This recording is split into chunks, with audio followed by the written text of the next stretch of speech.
உங்கள் அனைவருக்கும் என் மகிழ்ச்சியான இனிய காலை வணக்கம். எல்லோரும் எப்படி இருக்கிறீங்க? நல்லா இருக்கிறீங்களா? இன்றைய தமிழ் காணொளி வகுப்பில் நம்ம என்ன பார்க்க போகிறோம் தெரியுமா குட்டீஸ்? பாடம் 7 சான்றோர் மொழி அப்படிங்கிற தலைப்பில் ஒரு செயல் பார்க்க போகிறோம். அந்த செயலோட தலைப்பு என்ன தெரியுமா? இனியவை 40. என்னது? இனியவை 40 அப்படிங்கிற மனப்பாட செயலை தான் பார்க்க போகிறோம். சரியா? மனப்பாட செயல் அப்படின்னு என்ன தெரியுமா குட்டீஸ்? Memory poem. இதை நல்லா படிச்சுக்குங்க. இதுதான் உங்களுக்கு மெமரி போயம். சரியா குட்டீஸ்? குழந்தைகளா, உங்களுக்கு எது எல்லாம் இன்பத்தை தரக்கூடிய இனிமையான செயல்னு சொல்லுங்க பார்க்கலாம். உங்களை எங்கேயாவது வெளியில் கூட்டிகிட்டு போனால், உங்களுக்கு பிடித்த பொருட்களை வாங்கி கொடுத்தா, உங்களை உங்கள் நண்பர்களுடன் விளையாட விட்டால், இதெல்லாம் உங்களுக்கு மிகவும் இன்பத்தை தரும் இல்லையா? அதுபோல தான் நம் வாழ்க்கைக்கு எது எல்லாம் இன்பத்தை தரக்கூடிய இனிமையானது அப்படிங்கிறத இந்த பாடத்தில் நாம் பார்க்க போகிறோம். நாம் பார்க்க போகிற இந்த பாடல் 14 கீழ்க்கணக்கு நூல்களில் ஒன்று. 14 கீழ்க்கணக்கு நூல்கள்னா என்னென்னா, தமிழகத்தில் சங்கம் மருவிய காலத்தில் இயற்றப்பட்ட 18 நூல்களுடைய தொகுப்பு தான் 14 கீழ்க்கணக்கு நூல்கள். இவை ஒவ்வொன்றும் தனித்தனி புலவர்களால் பாடப்பட்டவை. இதில் அறம், பொருள், இன்பம் என்னும் முற்பொருட்களை குறைந்த அடிகளில், அதாவது 4 அடிகளுக்கு மிகாமல் உரைத்திருப்பது 14 கீழ்க்கணக்கு நூல்களுடைய இயல்பாகும். அடுத்து 18 நூல்கள் என்னென்ன அப்படின்னு பார்க்கலாமா குட்டீஸ்? அதில் முதலாவது நாலடியார், நான்மணிக்கடிகை, இன்னா 40, இனியவை 40, கார் 40, களவழி 40, ஐந்திணை 50, ஐந்திணை 70, திணைமொழி 50, திணைமாலை 150, கைநிலை, திருக்குறள், திரிகடுகம், ஆசாரக்கோவை, பழமொழி 400, சிறுபஞ்சமூலம், முதுமொழி காஞ்சி, ஏலாதி போன்ற 18 நூல்கள் ஆகும். இதில் இனியவை 40 பற்றி தான் நாம் இப்போ பார்க்க போகிறோம். இனியவை 40 அப்படின்னா என்னென்னா, வாழ்க்கைக்கு பயன் தரக்கூடிய, அதாவது நன்மை தரக்கூடிய இனிமையான கருத்துக்களை உடைய 40 பாடல்களை கொண்ட நூல்தான் இனியவை 40 என்று சொல்லப்படுகிறது. இந்த நூலினுடைய ஒவ்வொரு பாடலும் 3 அல்லது 4 நற்கருத்துக்களை இனிமையாக கூறும். இந்நூலின் 16வது பாடல்தான் நமக்கு இங்கு பாடமாக கொடுக்கப்பட்டுள்ளது. குழந்தைகளே, அடுத்து இப்பாடலின் ஆசிரியரை பற்றி பார்க்கலாமா? பாருங்க, ஆசிரியர் பெயர் மதுரை தமிழ் ஆசிரியர் மகன் பூதச்சேந்தனார். பூதச்சேந்தனார் என்பதில் சேந்தனார் என்பது அவருடைய இயற்பெயர் ஆகும். பூதனார் என்பது அவருடைய தந்தையார் பெயராகும். இவர் இவ்விரண்டையும் சேர்த்து பூதச்சேந்தனார் என்று மாற்றிக்கொண்டாராம். இவருடைய தந்தையார் மதுரையில் உள்ள பள்ளியிலே தமிழ் ஆசிரியராக பணிபுரிந்தவர். இதனால தான் இவரை எல்லோரும் மதுரை தமிழாசிரியர் மகனார் பூதச்சேந்தனார் என குறிப்பிடுகிறார்கள். இவருடைய ஊர் மதுரை. இவருடைய காலம் கிபி 2ஆம் நூற்றாண்டு. குழந்தைகளே, அடுத்து நாம் பாடலை பார்க்கலாமா? பாருங்க, சான்றோர் மொழி இனியவை 40. குழந்தைகளே, சான்றோர் மொழி அப்படின்னா என்னன்னா, அறிவில் சிறந்த நம் முன்னோர்கள் நம் வாழ்க்கையிலே நாம் கடைப்பிடிக்க வேண்டிய வழிமுறைகளை எல்லாம் சொல்லி இருக்காங்க. அதுதான் சான்றோர் மொழி. நாம் அன்றாட வாழ்க்கையில் எதையெல்லாம் கடைப்பிடிக்கணும், எதையெல்லாம் பண்ணக்கூடாது என்பதை நம் முன்னோர்கள் அழகாக சொல்லி இருக்காங்க.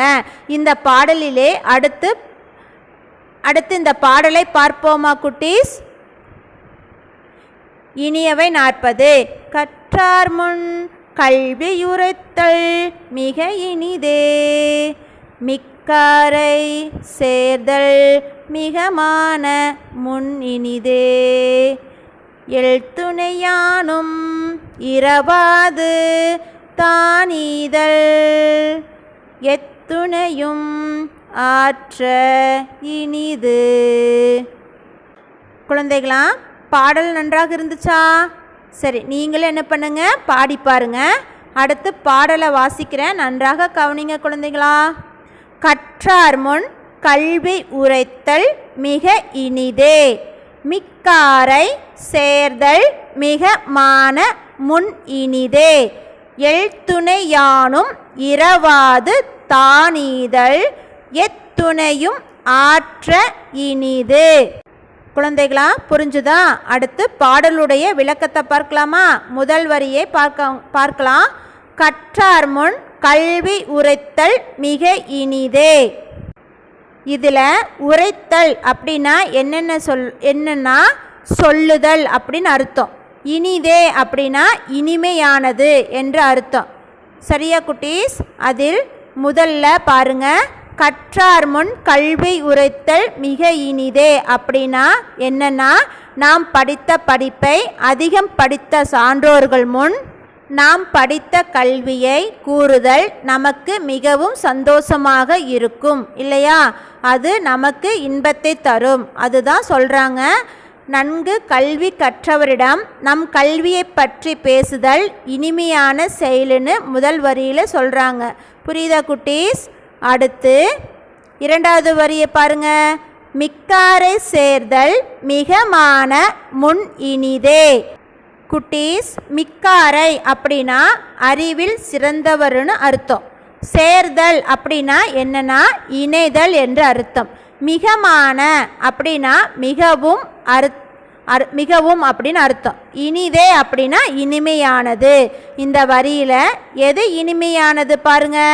அறிவில் சிறந்தவர்கள், அதாவது அறிவில் மேற்பட்டவர்களுடன் நாம் சேர்ந்து இருந்தால் அது நமக்கு மிகவும் நன்மையை தரும்.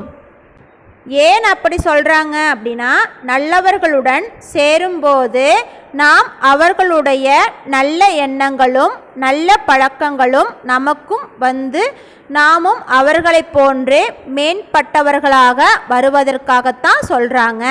எனவே குழந்தைகளே, நீங்களும் அறிவில் சிறந்தவர்களுடன் சேர்ந்து இருக்கணும். சரியா குட்டீஸ்? அடுத்து மூன்றாவது வரியை பாருங்க. எழ்துணை யானும் இரவாது தான் ஈதல். குட்டீஸ்களா, எழ்துணை அப்படின்னா எள் அளவுன்னு சொல்கிறாங்க. எள் அளவு அப்படின்னு அர்த்தம். யானும் அப்படின்னா இருந்தாலும் அப்படின்னு அர்த்தம். இரவாது அப்படின்னா பிறரிடம் கேட்டு பெறாமல் அப்படின்னு அர்த்தம். ஈதல் அப்படின்னா பிறருக்கு நாம் கொடுக்கணும் அப்படின்னு அர்த்தம். சரியா குட்டீஸ்? இந்த வரியில் என்ன சொல்லியிருக்காங்க பாருங்க.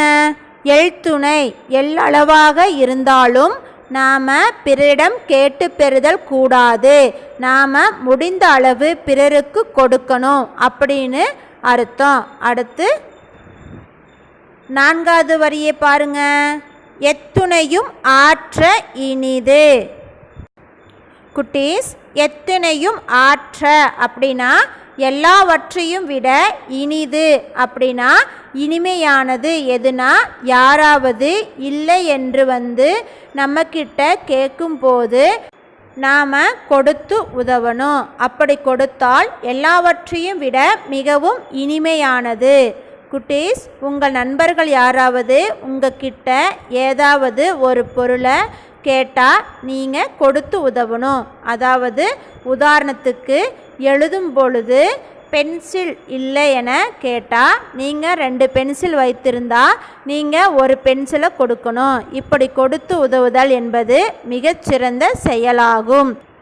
குழந்தைகளா, நம் முன்னோர்கள் பிறரிடம் கேட்டு பெறுதல் என்பதை இழிவான செயலாக நினைத்திருந்தாங்க.